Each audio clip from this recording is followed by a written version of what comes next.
এই যে ডলার, এই ডলারের কত মূল্য, সামান্য একটা পাতা এগুলা, কিন্তু এগুলার মূল্য কত। এগুলা ছাড়া দেশের বাইরে যেতে পারবো না, এগুলা ছাড়া চলতে পারবো না, মানে কি বলবো। আর ডলার সবসময় আমার কাছে রাখতে হয়, কারণ ইউনো, ও সরি, আপনারা সবাই জানেন যে আমাকে মাঝে মধ্যে একটু দেশের বাইরে যাইতে হয়। আবার অনেকে আমাকে অনেক সময় ভয় দেখায় যে আমাকে নাকি আয়না ঘরে রাখা হবে। তো এই জন্য আমি সবসময় আমার সাথে ডলার টলার রেখেই দিই, কারণ কখন আবার আমাকে এয়ার টিকিট করে ধাপ করে চলে যেতে হয় ভয়ে, মানে অনেক ভয়ে থাকি, আতঙ্কে থাকি।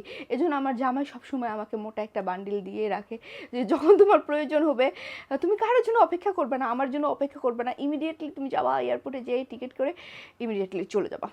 তো এই জন্য আর কি মানে সবসময় ডলার নিয়ে ঘুমাই, ডলার নিয়ে রান্না করি, ডলার নিয়ে কি আর বলবো। না আসলে ফান করতেছি, বাট সিরিয়াসলি একটা কথা বলি, কাগজ, মানে আমার কাছে মনে হয় টাকাগুলো এক ধরনের কাগজ, এক ধরনের পেপার, তো তাই না? এই পেপারগুলো দেখেন কত মূল্য জীবনে চলার পথে। এই জীবনে চলার পথে আপনার কাছে যদি এই পেপারগুলোই যদি না থাকে, আপনার কোনো ভ্যালুই নেই, আপনি একদম ভ্যালুলেস। যার কাছে অর্থ নাই, একদম বাস্তবে আমাদের পৃথিবীতে যার কোনো অর্থ নাই তার কোনো ভ্যালু নেই। আর ডে বাই ডে এত মানে সব কিছু জিনিসপত্র মানে দাম বেড়ে যাচ্ছে, বা বলেন যে সব কিছু চাহিদা বেড়ে যাচ্ছে, আমাদেরও কিন্তু ডে বাই ডে চাহিদা বেড়ে যাচ্ছে। আগে দেখেন আমাদের বয়সে যারা জুনিয়র ছিলাম, বা মনে করেন 7-8-এ পড়তাম, তখন একটা বাটন ফোন থাকলেই আমরা মনে করতাম যে আমাদের কাছে গোটা পৃথিবী আছে।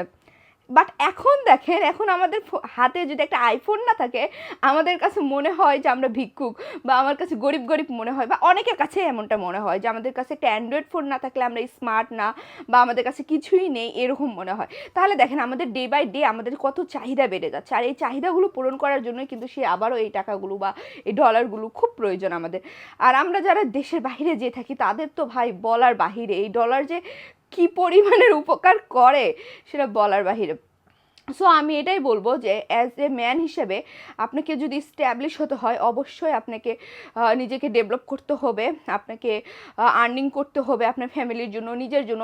আর আমার সবচেয়ে আগে থেকে আমার সবচেয়ে বেশি আমার যে মানে বলা যায় ড্রিম ছিল যে ট্র্যাভেলিং। আমার ট্র্যাভেলিংয়ের প্রতি না খুব একটা ঝোঁক।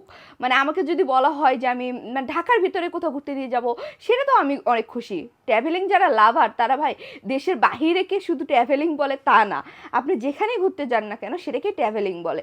যদি অ্যাজ আপনি ট্র্যাভেলিং সত্যি ভালোবেসে থাকেন, অনেকে আছে যে তো লুক দেখানোর জন্য দেশের বাইরে যেয়ে থাকে, কিন্তু ট্র্যাভেলিং অর্থ এইটা না। ট্র্যাভেলিং অর্থ হচ্ছে আপনি ট্র্যাভেলিংটাকে ভালোবাসেন, এটা আপনার মানে একটা ঝোঁক আছে যে আপনি এটাকে খুব লাইক করেন, বা আপনার একটা ইমোশন কাজ করে, বা মনে করেন যে আপনার ড্রিম, তো সেরকম। সো যেহেতু আমার হচ্ছে ট্র্যাভেলিংটা খুব পছন্দ, তো আমি ট্র্যাভেলিং করতে খুব ভালোবাসি। আমার সত্যি কথা, আমার কপালের এরকম যদি হাজব্যান্ড না মিলতো, আমি যে কি করতাম আমার মনে হয় 2 দিনও ভাত হইতো না। মানে সিরিয়াসলি আমার 2 দিন পরে মনে হয় মানে, তো আস্তাগফিরুল্লাহ, আল্লাহ যেন এরকম না করে। যাই হোক, আল্লাহ আমাদেরকে মিলাই দিচ্ছে, আমরা অনেক দেশ বিদেশ ঘুরি, আমরা অনেক ঘুরি, তো আমার ঘুরতে অনেক ভালো লাগে।